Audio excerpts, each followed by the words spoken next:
If you would like, you can turn with me to page 881 in your pew Bible, or to Mark chapter 12, beginning with verse 38 in your own Bible.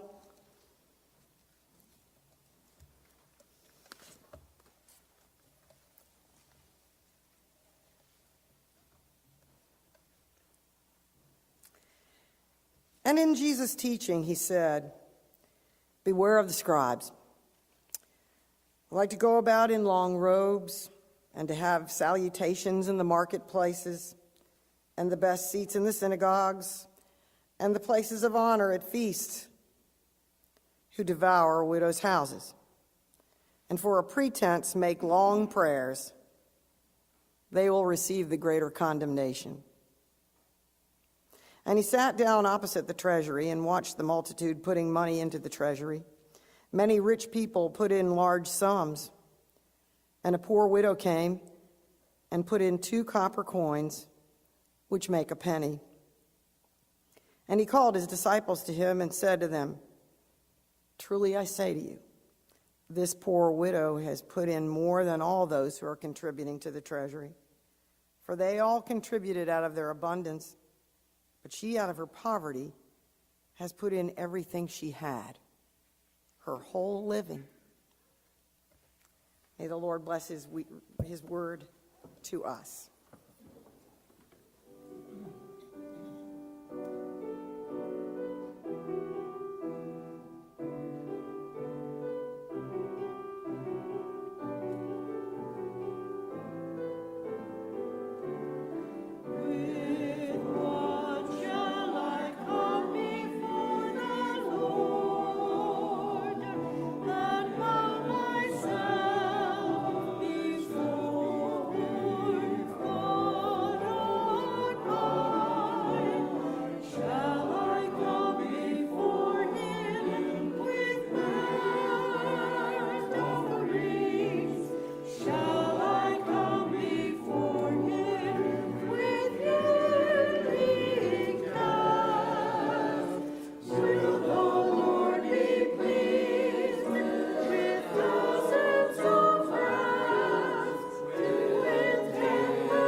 We have this dog. You know about her if you've been around here much. Sheba. She's still a puppy. And the things we do for love, I'll tell you. The things we buy, I don't know how many harnesses I bought her now. They don't fit her right. You know, I don't know how many kinds of special snacks we bought for her. And she's faithfully turned her nose up at many of them, so now they're going to be for friends' dogs. And we have recently been trying to get her to sleep with us. She's been crate trained, but we've been trying to get her to sleep with us, and wow, last night was rough. She was, if there's a sin nature in animals, my dog proves it. Let me tell you, she finds everything you can find to get in trouble with, and chew on everything, and scare you to death chewing on electric cords and TV cables, and she just look at you, and she'll just wait, and then she'll run over here and get right where she's not supposed to be. And I know we're going to go crazy at Christmas. We are, because she is not going to leave anything alone. But out of our love for her, craziness, we've been trying to get her to sleep with us. Thought she might like that. Well, indeed she has, except it's been crazy. The things you do for love. But I mean, is that really all that much sacrifice? Is that really sacrifice? I'm losing a little sleep here and there. I'm losing a little money here and there. But is it really anything to do with sacrifice? I have to tell you, I read a passage like this about sacrifice. I think about Veterans Day. I've been a Navy wife for 20 years. And really about the only times when Keith shipped out, I felt some sense of sacrifice. But when he was gone during Desert Storm, that's when I really felt it. I thought, this is serious stuff now. This is life-threatening. I don't know how much. But this is what he has given himself to the military to do. But do I know about sacrifice? I struggle with this story today, quite honestly. And I don't really think it's about money. I don't really think it's about stewardship. Perhaps part of my struggling comes from a modern-day version that I read of this parable, or this activity that happened that Jesus witnessed with this widow, which was a parable before their eyes. Someone has written this modern-day version. A man in suburbia has a great job, family. He makes over $300,000 a year. He has many investments.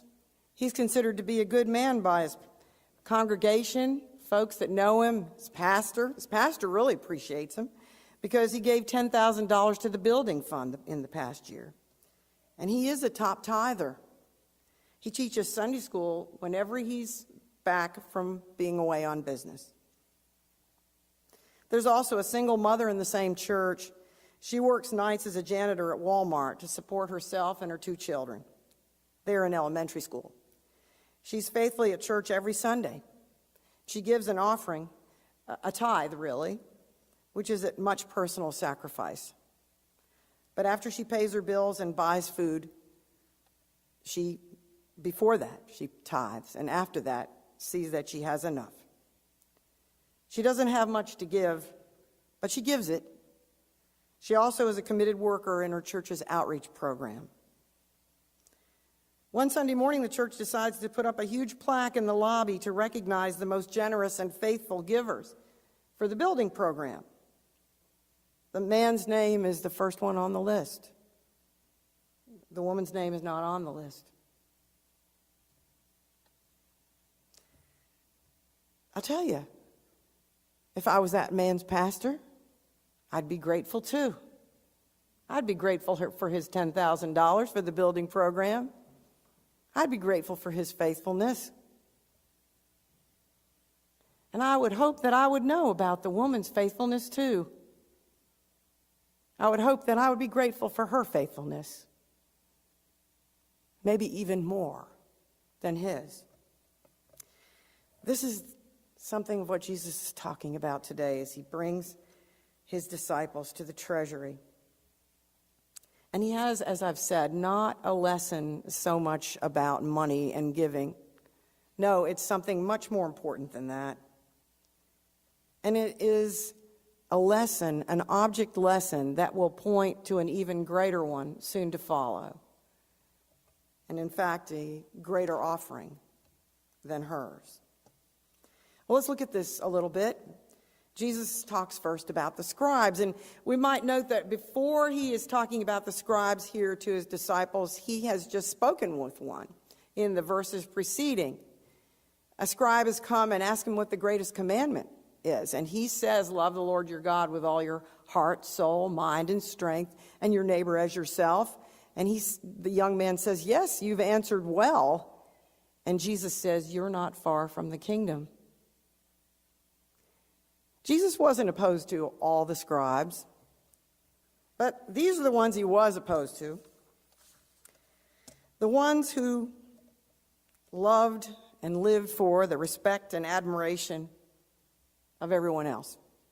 The ones who wore those long white robes so they could be identified by those robes as being important. Because those robes actually signaled that if you saw a scribe in one, you were supposed to rise. That was just what you were supposed to do. The only ones who were exempt from that were certain tradesmen in the marketplace. They were excused for some reason. I have no idea why. So you rose. Now, scribes, they were educated, and they were greatly respected for that because so many were not able to read and write, and they were needed for business. They were needed for business in the marketplace, and they were needed for business in the temple. They were needed for reading and interpreting and teaching the Torah, the law, and for financial record keeping in the temple. They had a lot of power. They had a lot of influence, and they loved that too. And they loved when they got special recognition in other places too, like they were given the best seats at the banquets. And in the synagogue, they were sat right up front, not in the first seats facing front, but like my seat, facing out. They liked to take their money, what they had, which was a lot, because they misused the estates of those who were vulnerable, like widows, to make money. You see, they didn't have a fee, but it was just thought to be pious and obedient to give to them if they helped you with your estate. And a widow would need help with her estate, having no man in her life to take care of her in that regard.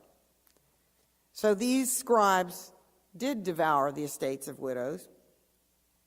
But they would take their money then, and they would convert it into as much coin as they could, so that when they put it in those trumpet-shaped offering boxes up there at the treasury, it would make the most noise. And everybody would think, oh, look how much they're giving. Meanwhile, they were taking advantage of the poor.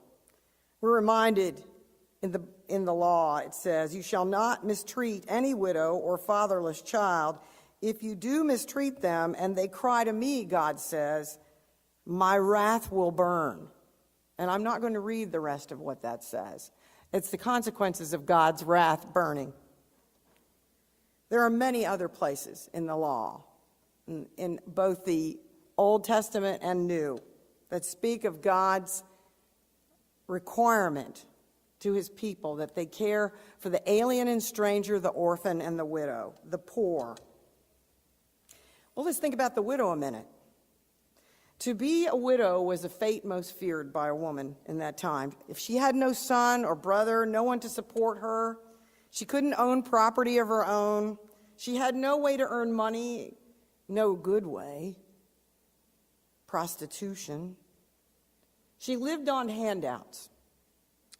So this widow came with her mite. Mite is defined as a tiny thing. And in the Greek it was a lepta, a 64th of a denarius. So what might that compare to in our money today? Compare $70 to $1.09. Why did she give it? We're not told. It looks like a laughable amount. It looks like, what good could it do? No one paid attention to it except Jesus.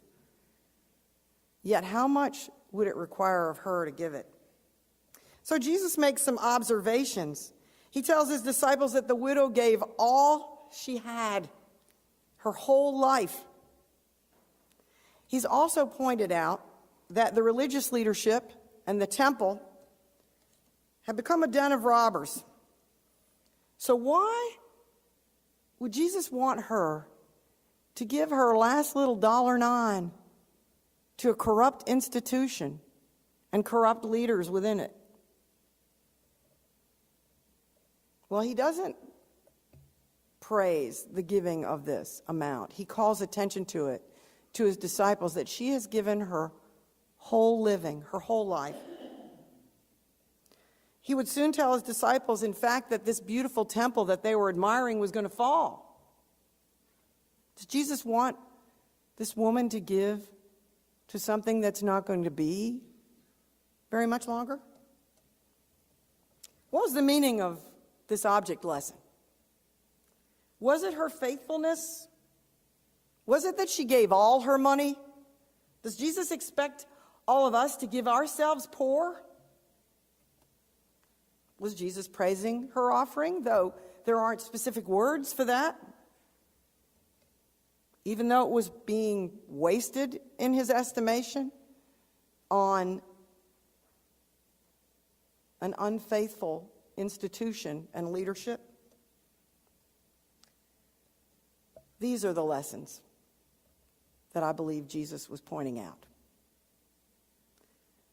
He says to his disciples, in effect, you're used to seeing the glittery object. You're used to being wowed by what your eyes are telling you. You're used to seeing the robes and the education and the power and hearing the clinking of all that money going into those money chests. You're used to seeing quantity. You're used to seeing how much.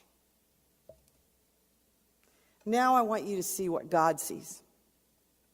Be impressed by what God values. God values this woman, this invisible woman. God values her. God values her heart. God values her life. God values what she has just done. Why is that? See her faith that it is in God to use this gift. This gift, so small by anyone's standard, by some a ridiculous amount. Why bother to give it? Insignificant, perhaps, to them, but not to God. She is giving it to God. Mother Teresa one time told her superiors that she had 3 pennies and she was going to build an orphanage. They gently chided her and said, you can't, of course, build an orphanage with 3 pennies. You can't do anything with 3 pennies. And she said, but with God and 3 pennies, I can do anything. Her gift was to God, not to the temple, not to the corrupt leadership. She knows who holds her whole life. So it is not that she gives to the temple or these corrupt ones, but she gives to the one who holds her life. She gives her entire life. You know, in that time, the poor weren't even required to give at all. And some have pointed out that she could have given 1 mite, 1 lepta, instead of 2. But she trusts God. She knows God holds her life, so she gives it all. She knows the difference between poor and rich. The story is told of a woman during the Great Depression who was visited by a government agency who wanted to give her some grant money to help her with her property. See, her house was a shack. It had no floor. Several windows were broken, and they were covered over with tar paper to try to block out the cold. She just barely had what she needed to survive. The agent asked her, if the government gave you $200, ma'am, what would you do with it? She said, I'd give it to the poor. So Jesus says, see how this woman, most of all, loves God. She entrusts her entire life, knowing she is rich if she's held in the hand of God. The things we do for love. We give our lives to a nation. We give our lives to protect and care for our children. We give so much of what we have for the work of the kingdom. But is it sacrifice? Only you, with the Lord's help, and I, with his help, can answer that. But here are some questions that we can ask to help guide us. One thing we can ask is, am I all in like someone who has given themselves in service to their country? Am I all in the service of the Lord? Another way to ask the question is, whatever I have, can God have it? You know, God in Christ, as we see what Christ did in his life, he went like with the rich young ruler. He told him to sell everything he had, give the money to the poor, and then follow him. Did Jesus want his money, his possessions, to go to get sold for the people in need? I don't know that it was first about that. It was about what was in that young man's heart. Jesus was saying, can God have it? And the young man said, no. Walked away sad. Another question we can ask is, who are we giving it to? Out in San Diego, the church I was a member of, I remember there was a group of people, and we went through several pastors, but every pastor we had, they would sooner or later not like what he was saying or doing. You could count on it. And they would take their tithe and send it to the former pastor, who was at a church in the LA area. Say, well, you know, we like him. He must be doing something good up there. We'll send him our money. Who are we giving what we give to? Not just money, our energy, our sacrifice. Is it for God? We need to be reminded that it should be. We need to ask, how much is left over when I give whatever it is I give? Who's getting most of my strength? Who's getting most of what I have for giftedness of the Lord? Who's getting my experience? Who's getting my, perhaps, expertise or whatever it is? Who's getting it? How much is the Lord getting? And we need to ask, how can I be more all in? Can I give my life to Christ this morning if I never have? Should I join this church? You know, there are denominations where you don't join the church. In Baptist life, we do. We have this way of sort of saying, I do. I marry you. I marry my life to the Lord and to this group of people. I commit to serve hand in hand with you. When I give, we give to the Lord, and we seek together the direction of the Lord as to how we use it.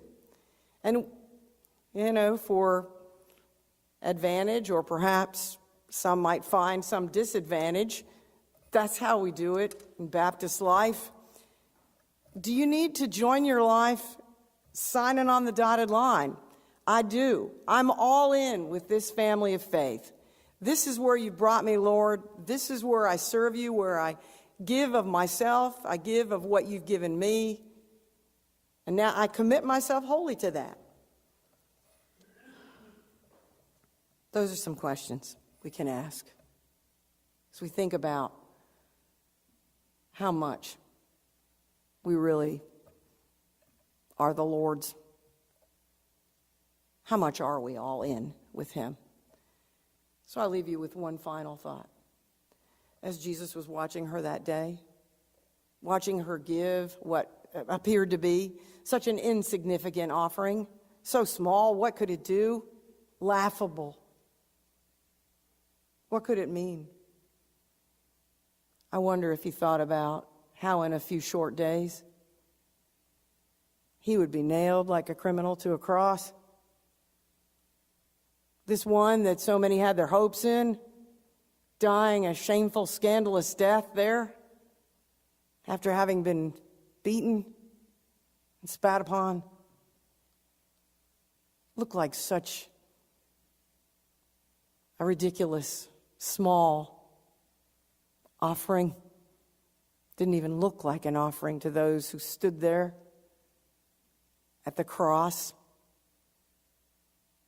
But it was, as we know, not just an offering. It was the offering. Amen.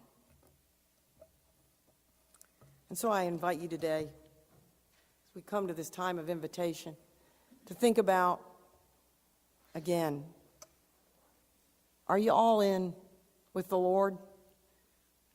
I was going to do a children's message and talk to them about how we might picture ourselves sitting in the offering plate. Our life all for Him. It's something we strive for, isn't it? As soon as we think we might be getting there, then we're challenged in a new place where God says, can I have it? And we hesitate. So as we come to this time of offering in an invitation sense, think about your life and what God is asking of you. Come make anything public in a decision that He's leading you to make public. But all of us have decisions to make. Will you come as we stand and sing?